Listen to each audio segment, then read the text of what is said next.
You did everything they told you to do. You went to school, you got a job, maybe you even bought a sensible, slightly boring car. Yet here you are, feeling like you're treading water in a very deep, very murky pool.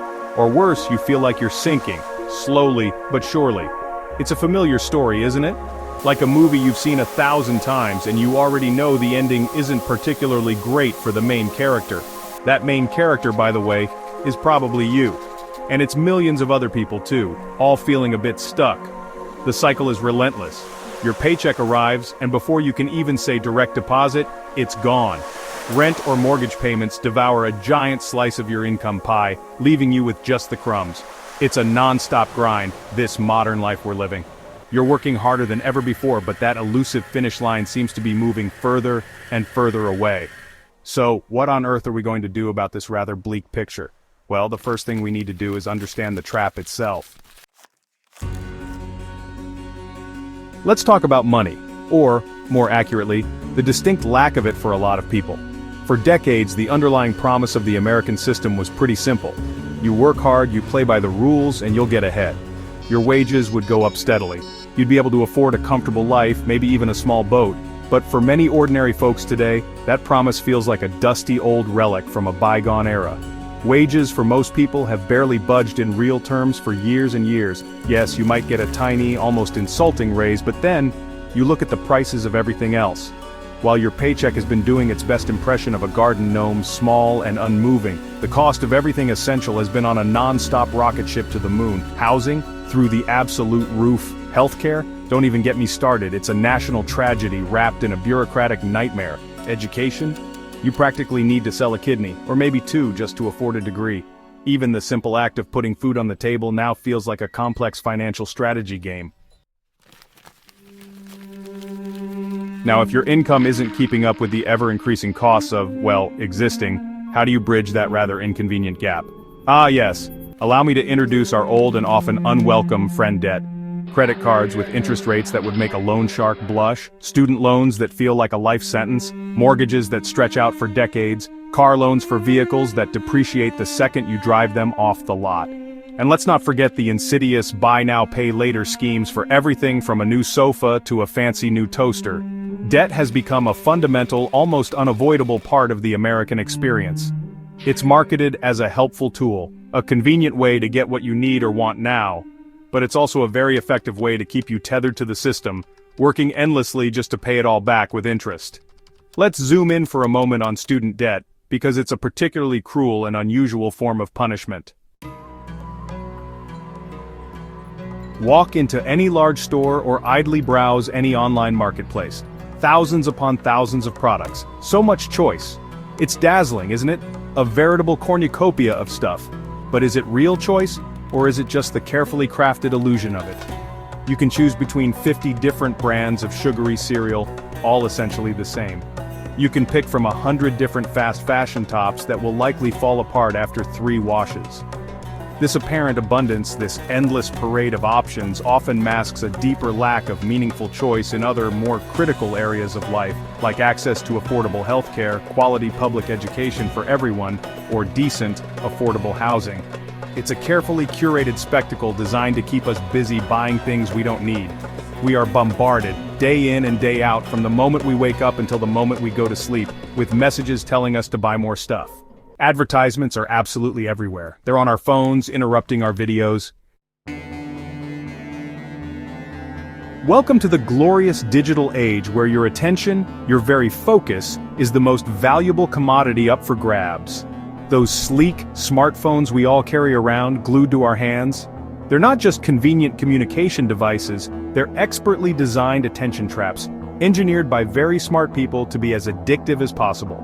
Every single notification, every colorful icon, every endless scroll on social media is meticulously crafted to keep you hooked, to keep you looking, to keep you engaged. Social media platforms, news apps, games, streaming services, they all want a piece of your limited time, your precious focus. And they are very, very good at getting it. In this new economy, you are often the product being sold, not the customer being served. What happens when we spend countless hours staring at these glowing rectangles day after day? Well, often we end up feeling worse, not better. Social media in particular can be a highly curated, often misleading highlight reel of other people's seemingly perfect lives. Perfect exotic vacations you can't afford. Section 6. Hustle Culture, the Glorification of Burnout. You've undoubtedly seen the motivational posters, the Instagram influencers, the LinkedIn gurus. Rise and grind. Sleep is for the weak. Hustle harder. Beast mode on. There's a pervasive and rather loud cultural narrative out there that glorifies relentless work, excessively long hours, and constant, unceasing striving as the only true path to success. It's called hustle culture, and it's presented not just as a way to work, but as a way of life, a badge of honor. If you're not working 80 hours a week, if you're not constantly pushing yourself to the absolute brink of exhaustion, then you're somehow lazy, lacking ambition, or simply not trying hard enough. It's a deeply toxic mindset, cleverly disguised as a virtue.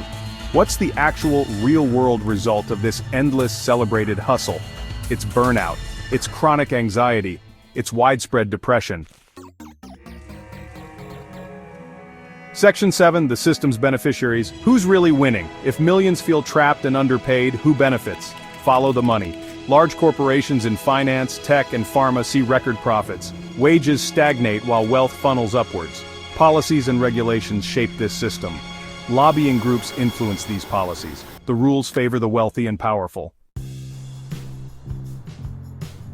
Section 8. Reclaiming your mind, the power of awareness and redefinition. So, how on earth do we even begin to break free from this rather depressing and constricting trap? The very first and perhaps the most crucial step is awareness. Simply recognizing that the system is, in many significant ways, designed to keep you running in place, to keep you distracted and indebted, is incredibly empowering. It helps you understand that it's not just you. You're not failing as an individual. You're navigating a very challenging, often rigged obstacle course. Understanding the economic pressures, the psychological manipulation inherent in consumerism, and the deliberately addictive nature of much modern technology allows you to finally see the bars of the cage. And once you can clearly see them, you can start looking for the door. The next vital step on the path to liberation is to consciously and deliberately redefine what success actually means to you personally. Is it truly the corner office, the six-figure salary, and the luxury car, if achieving those things comes with crippling stress, chronic ill health, and no time left for your loved ones or your own passions? Or could success perhaps be something entirely different, something more aligned with your deepest values? Perhaps it's simply having enough, rather than constantly restlessly wanting more. Maybe it's cultivating strong, meaningful relationships, enjoying good physical and mental health, finding creative fulfillment, or achieving a genuine sense of inner peace and purpose. Section 9. Conclusion. Building your escape route, brick by brick. Awareness is absolutely key, the foundational first step, but we also need practical, actionable steps to make real change. Gaining some measure of financial control and stability is paramount for creating an escape hatch. This doesn't necessarily mean you need to become fabulously rich overnight. That's not realistic for most. It means understanding your money, where it comes from, where it goes. It means creating a budget that actually reflects your personal values and goals, not just societal expectations. It means actively working to reduce or eliminate high-interest debt, and perhaps exploring ways to earn income outside of the traditional, often soul-crushing 9-to-5 job. Even small, consistent steps towards financial literacy and stability can significantly reduce stress and dramatically increase your sense of agency and freedom. It's about making your money work for you, not the other way around. Escaping this pervasive American trap is not, and should not be, a solo mission. It's incredibly difficult, if not impossible, to resist powerful systemic pressures entirely on your own. That's where the immense power of community comes in. Connecting with like-minded individuals who are also questioning the status quo, who are also seeking alternatives and trying to live more intentionally, can provide invaluable support, encouragement, shared knowledge, and practical tips. Whether it's a local group focused on simple living, an online forum dedicated to financial independence, or just a few close, trusted friends who share your concerns, building a supportive community helps you realize you're not alone in this struggle, and that collective action and shared wisdom can lead to meaningful change. If you're feeling overwhelmed by all of this, by the sheer scale of the challenges we've discussed, please remember this one crucial thing. You are not alone.